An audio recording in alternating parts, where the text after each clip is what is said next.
Terima kasih untuk kesempatan yang diberikan. Saat ini kami akan mempresentasikan hasil presentasi kami, kritik arsitektur, hasil kritik kami dengan objek Masjid Raya Ahmad Yani dan Megamall. Pertama-tama izinkan kami memperkenalkan kelompok kami, kelompok 7, beranggotakan 3 orang, Hasrian Sadaud, Vira Vista Podomi, dan saya sendiri Sharon Lumolos. Untuk objek pertama yaitu Masjid Raya Ahmad Yani, alamat Lawangirung, Kecamatan Wenang, Kota Manado, Sulawesi Utara. Alasan pemilihan ialah karena bangunan ini merupakan masjid terbesar di Manado yang selalu ramai, apalagi pada bulan Ramadan, selalu dipenuhi pengunjung untuk sholat. Jenis kritik yang kami gunakan adalah kritik deskriptif. Yang pertama berupaya untuk bersifat faktual, mencoba membuat catatan tentang fakta-fakta dari sebuah bangunan atau unsur lingkungan perkotaan yang akan dihadapi oleh para pengamat. Ketiga, mengembangkan dasar bagi pemahaman melalui beragam bentuk eksplikasi. Keempat, tidak bermaksud melakukan penilaian ataupun interpretasi.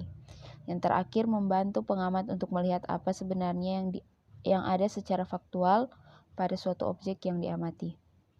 Deskripsi objek yang pertama ialah masalah parkir. Yang pertama, tidak tersedia area parkir yang memadai. Faktanya sulit untuk dapat akses parkir. Bahkan jika mau keluar dan buru-buru, harus menunggu mobil di belakang keluar terlebih dahulu. Yang kedua adalah basement parkir jarang dimanfaatkan. Fakta lain, terdapat basement yang tidak kunjung dimanfaatkan, mengingat adanya pembangunan di sebelah kiri masjid. Yang ketiga adalah lahan parkir terbagi dengan bangunan lain. Fakta lainnya lagi, parkir masjid harus rela berbagi dengan parkir peruntukan Islamic Center atau sekolah di sebelahnya. Selanjutnya, ialah masalah disabled friendly. Yang pertama, jalur kursi roda sangat panjang. Faktanya tingginya sekitar kurang lebih 3 meter, yang dimana membuat orang yang mendorong kursi harus mengeluarkan effort yang lebih. Kedua, tidak ada bordes untuk istirahat. Fakta lainnya adalah di jalur ini tidak ada space untuk mengistirahatkan diri bagi pendorong kursi roda. Dalam keputusan Menteri Pekerjaan Umum Republik Indonesia tahun 1998 tentang persyaratan teknis aksesibilitas pada bangunan umum dan lingkungan, menyatakan keharusan kemiringan 6 derajat untuk luas ruangan dan ramp mencangkup bordes yang harus ada setiap 900 cm. Untuk masalah deskripsi objek, yang lain ialah masalah kejelasan tempat dan akses. Yang pertama, akses yang sulit. Faktanya sulit untuk menuju ruang wudhu. Dari depan kita harus naik belok kiri, belok kanan, turun ke kiri, dan belok kanan. Tidak praktis sama sekali. Yang kedua, tidak ada sistem tanda yang jelas. Tidak ada clue satupun selain bertanya untuk dapat mengakses area wudhu dan toilet, bahkan tidak ada tanda untuk laki-laki atau perempuan. Masalah selanjutnya datang dari area wudhu, di mana lantainya licin. Area wudhu ini secara langsung bersinggungan dengan air, dan faktanya adalah keramik yang dipakai tidak bertekstur sama sekali. Akibatnya lantainya jadi sangat licin. Penempatan toiletnya juga menyulitkan karena ditempatkan di bagian belakang, dan ditambah dengan fakta tadi kalau lantainya licin, ini malah menyulitkan pengguna yang ingin menggunakan toilet secara terburu-buru mungkin. Masalah selanjutnya adalah area wudhu yang tak ramah disabilitas dan orang tua. Tempat wudhu khususnya diletakkan terlalu jauh. Jadi tempat wudhu khusus itu diperuntukkan untuk orang tua yang dilengkapi dengan tempat duduk. Tempat wudhu khusus ini ditempatkan di dekat pintu toilet yang berada di bagian belakang, bukan di dekat pintu masuk. Jadi untuk orang tua ini agak menyulitkan, ditambah dengan fakta tadi kalau lantai ini licin. Kemudian hanya ada satu akses masuk, yaitu tangga. Bagi orang disabilitas, orang-orang yang menggunakan kursi roda, pada kenyataannya mereka tidak bisa mengakses area wudhu ini sama sekali, karena hanya ada satu akses yang disediakan. Masalah selanjutnya datang dari interior. penerangan interior di dalam ruangannya. Seperti kurang kondusifnya penerangan untuk membaca, karena faktanya kegiatan masjid bukan cuma sholat, apalagi di bulan Ramadan, tapi juga baca Al-Quran.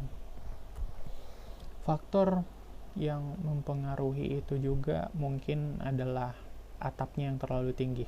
Masjid ini memiliki atap 12-16 meter yang sebenarnya malah membebani pencahayaan. Selanjutnya masalahnya adalah perlunya bangunan ini perawatan ekstra dalam pengelolaannya. Seperti karena ini terdapat madrasah dalam satu kompleks, kadang-kadang anak-anak yang dari madrasah itu datang dan malah mengotori tempat sholat. Masih dengan masalah yang sama, anak-anak juga mengganggu peribadatan orang yang sedang sholat di dalamnya, karena perancang membangun fungsi pendidikan di dekat fungsi peribadatan, yang berakibatnya terganggunya proses peribadatan oleh anak-anak. Kemudian rangkuman dari kritik-kritik tadi sebagai berikut. Yang pertama adalah kebutuhan parkirnya tidak diperhatikan secara maksimal, hubungan ruangnya tidak praktis, penggunaan materialnya keliru, tidak ramah disabilitas, dan kesalahan dari pemilihan fungsi-fungsi pendidikan yang berefek pada peribadatan. Objek kedua yang kita kritisi adalah Mega Mall Manado yang beralamat di kawasan Megamas, Jalan Pierre Tendean, Wenang Selatan, Kecamatan Wenang, Kota Manado, Sulawesi Utara. Alasan kami memilih bangunan ini adalah karena bangunan ini ramai didatangi masyarakat Kota Manado maupun luar Kota Manado.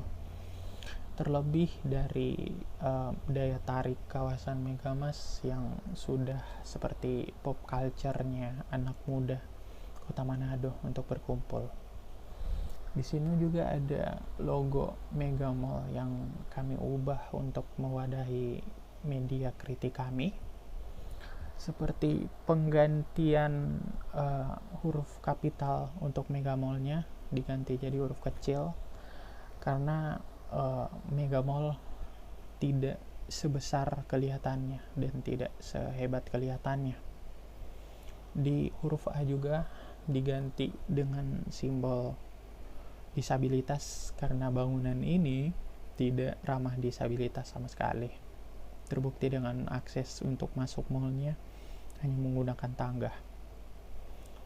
Di sini juga ada huruf L yang diganti sama kaki.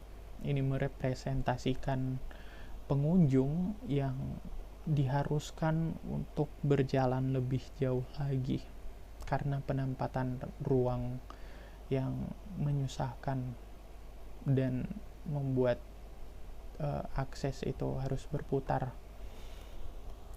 Kemudian di bagian matahari ada retakan, itu referensinya dari poster film The Basement, karena berikut akan cukup menyinggung di bagian basementnya bangunan ini. Kemudian kritik yang kami gunakan dalam bangunan ini adalah kritik yang kami gunakan untuk bangunan ini adalah kritik interpretatif, yang sebagai rinciannya adalah memberikan cara pandang baru terhadap suatu objek yang dikritik, kemudian mendorong munculnya perasaan tertentu dalam diri pengamat, yaitu perasaan yang sama dengan yang dialaminya saat berinteraksi dengan objek yang dikritik, dan membuat suatu karya lepas. Dengan kita menggunakan kritik ini, kita harus membuat karya lepas mandiri yang bersifat virtual dan menggunakan karya tersebut sebagai wahana kritisisasinya, seperti tadi logo. Dan silakan dilanjutkan. Kritik interpretatif ini menggunakan dua subjek kritik, yaitu dari pandangan pengunjung dan dari pandangan perancang. Penilaian objek. Masalah pertama adalah parkir basement jauh. Pandangan pengunjung. Pada hari Jumat sekitar pukul 16.00 saat berkunjung, langit mendung. Tujuannya adalah parkir basement, tapi yang ada hanya parkir outdoor. Di sisi lain, terdapat basement di area Multimart dengan jarak yang jauh menuju mall.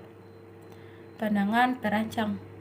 Basement pada mall diperuntukkan untuk tenan elektronik karena keleluasaan lahan di depan dan di belakang untuk lahan parkir. Artinya, kebutuhan akan parkir sudah bisa di-cover. Dengan begitu, bisa menambah pemasukan atau capital investment.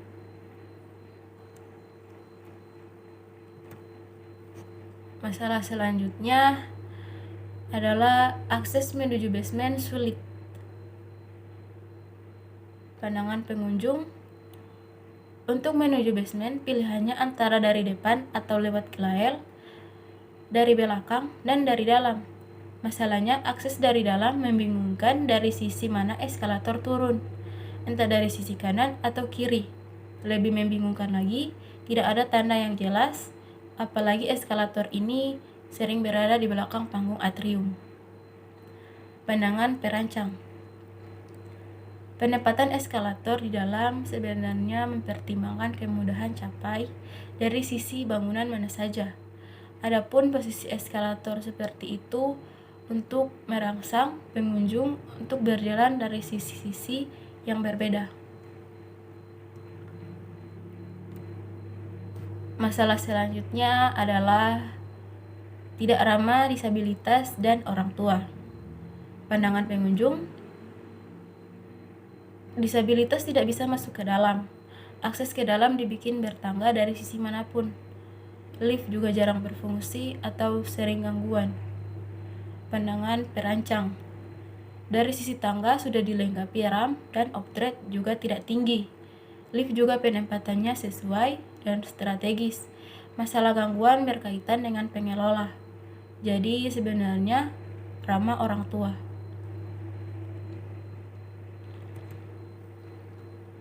Masalah selanjutnya adalah pengunjung dipaksa berjalan jauh. Pandangan pengunjung.